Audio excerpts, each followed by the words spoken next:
is Diane Carr, and I've been an artist for maybe about 30 years. I have been an artist in Detroit all of these years until about 15 years ago when I moved up north. So I lived in Detroit, and I had a big warehouse space downtown in Detroit. And in Detroit I taught at different colleges and university. I taught at Wayne State for a while.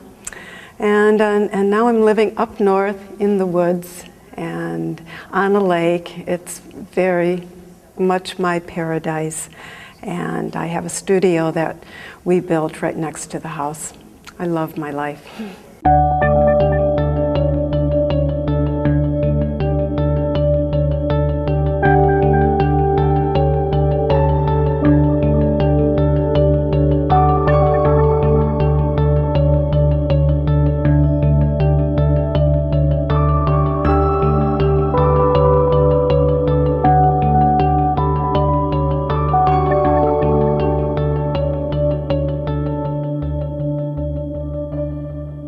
First of all, I make no drawings or models ahead of time. I really want to be surprised.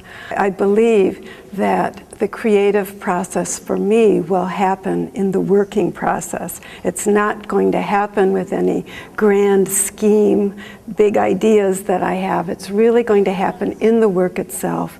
So what I do is I start off with a geometric form and I cut metal, a thin sheet of aluminum, and I cut it into, it's maybe a circle or a half circle, and I start cutting lines, rhythmic lines, repetitious rhythmic lines.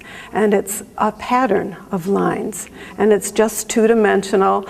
I'm cutting these strips of metal, and I actually leave a spine of the metal so the strips will attach to the spine. And at the end, I have this lovely form on the floor. It's just a two-dimensional form. And then I start taking it, twisting it, wrapping it, curving it, clipping it, hanging it up, looking at it, photographing it, taking it down, taking the clips off, rewrapping, trying a different form. And what I am doing at this point is trying to find a form, a three-dimensional form that will speak to me. And it's quite a chaotic process, and sometimes I feel like I'm fighting with it, sometimes I'm struggling, sometimes I think I need a miracle to get this into a form that I'm going to like. And this could go on for days, maybe a week. And sometimes I think, oh, it's just not going to happen. After all my cutting, it's not going to happen. And then suddenly, maybe I've gone to bed, and with fresh eyes, I come back in and I start the process of trying to find the form it should be. And suddenly, there it is. I've got it clipped, and it's a form that resonates with me, and I fall in love. I say, you're the one. This is it. This is the one I want to work on. It just clicks. I hang it up. I look at it. It's silver, and I walk around it. I look at it from all sides. I step back, and it keeps speaking. It's speaking something to me. I'm not sure what, but I do know I'm loving it. And at that point, I fasten it with rivets, and then there's the whole other process of painting. I hang it up, and I keep looking at it. Sometimes colors or feelings of what the piece is going to be about will start to come. It's all my intuitions and feelers are out there. I'm asking it, what do you want to be? What colors do you want to be? I get out little sheets of metal and I do practice colors. I've developed a painting technique where there are thin washes of paint. It's a thin wash, and then I sprinkle sand on the wash, and it kind of disperses the paint. and paint will coagulate around little grains of sand. And when it's dry, I often put another coat of thin paint on it. So it creates kind of a luminous surface. A little bit of the silver of the metal is shining through, and I don't want to be heavy-handed, and I don't want to have thick, gooey paint, and I don't want it to have brush strokes. I really want it to be something luminous, kind of like water, or sand, or rock, or something that's shimmering. Water is a good example of that. And so then I do lots of color practices, and then sooner or later I begin to see a color that I think will work with that particular form, and then I start painting the form. It never on the form turns out like my little experiments, because you can imagine the strips and the lines curve and wrap around, and I'm painting these strips. Actually, my whole body is pretty contorted, getting inside and outside trying to paint the strips, and the paint is kind of running, and I'm sprinkling sand, and I'm working fast, and I'm hardly breathing. I'm so focused. I'm just concentrated on being in the moment and with this paint. A little too much water, a little too much paint, a little too much sand, it's not going to work. So it's a sensitivity of touch that I've developed, and I work really fast and hard with it. And by the time I finish painting it, I hang it up, and I'm just amazed. The names often, they always come after the piece. And again, they hang up, they hang around for maybe the names will come just like that. Sometimes the names come a year later, or a half a year later, or sometimes I'm working with names and throwing names around, writing names down, and they're not fitting. Again, it's just trying to find something that resonates with the piece. Truly, nature is the huge inspiration for me. Even when I lived in Detroit, I would spend a lot of time walking along the Detroit River, and I lived up inside of a big glass building, and the way light would reflect off of building sunlight, sunset time was beautiful. But I always wanted water. I always wanted to be close to water, and that's why I'm so happy that I'm now living on this little lake. And now that I'm up north, I'm living in the woods. I'm around growing things all the time. I love to watch light filtering through leaves, the way light filters across water. I have taken up kayaking, sea kayaking in a really big way. I spend a lot of time kayaking in all of these big bodies of water. Lake Michigan, which is a mile from where I live, Lake Superior, Pacific Ocean, Atlantic Ocean. I've kayaked with whales. I've kayaked in Alaska.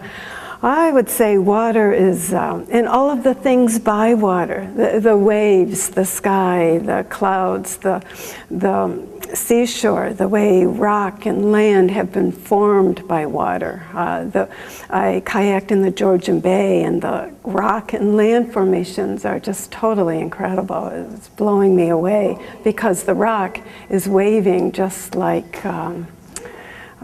the water is. And with all of my work, I am thinking of movement all of the time. And I think of how this movement, and in fact, while I'm creating it, clipping it, and it's moving, it's changing, it's a dynamic, alive system of movement. And then I think of how the movement finally congeals or coalesces into a form. These are now into a solid form, but they still appear to be moving. And so my inspiration, getting back to that, it is water. It's again and again, it keeps coming back to water. The waves of water. My tendency is to just hide away in the studio and work. And This body of work that's here now, it's 3 years worth of work. I actually, for about 2 years before that, maybe 5 years, I didn't let anyone in the studio, not even friends. I just, I didn't want any influences, any comments, good or bad. I really wanted the work to evolve in its own natural way. I believe that work begets work, and that's how it happens for me. And it happens in the working process. I know that I couldn't just sit around and dream it up. I couldn't go for a walk and say, oh, I'm going to go back and do this cloud formation I saw, or this leaf formation. It happens in the working process.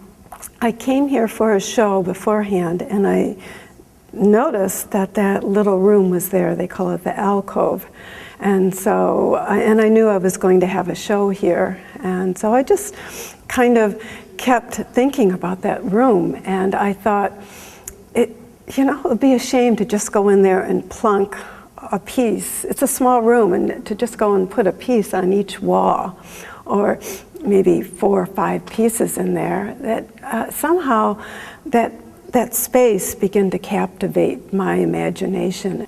What I did think I wanted for that room is I wanted it to just be vibrating with life, humming. I imagined stepping in there and actually feeling these forms kind of dancing all around you. So a lot of the little pieces on the 2 sides are small color pieces. And the center, though, is something else that I had been kind of working on, and I think it's a piece that will go on into the future for me, because I'm thinking of it, I call it spiral gestures, and it spirals around. It's kind of like backbone pieces or fern pieces. But what I can imagine is making a lot of them and actually filling a whole wall from floor to ceiling, or taking over a wall and really making it fit into that wall. I knew that that wall was 11 feet, so I kind of made that piece fit that space. But I can imagine adding more pieces to it, having a different wall, and really taking that center spiral gestures into a whole other realm. I have a feeling that I'm creating my own flora and fauna. These are my creatures, and like I said, they surprise me when they're finished. They teach me things. Sometimes they give me a little bit of a direction for other pieces. But they're also different, and that's the other thing that I'm really excited about. The size, the form, the colorings, in fact, I think it's endless what I can do, the possibilities that my forms can take. I kind of feel like I've been cracked open, and I've cracked my work wide open, and that it's pretty much endless what I can do. It's really exciting to be in this kind of a creative flow in my life. I guess what I've been after all along is that I want the work to be very alive. I want it to have an aliveness.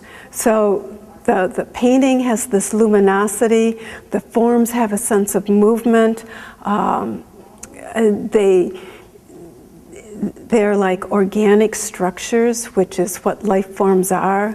Because of this repetition of lines, they're alive. I want people to feel their aliveness, and just don't try to make it be anything else, be anything but that. Just enjoy the form, stand in front of it, let it speak to you. If it reminds them of anything, that's good.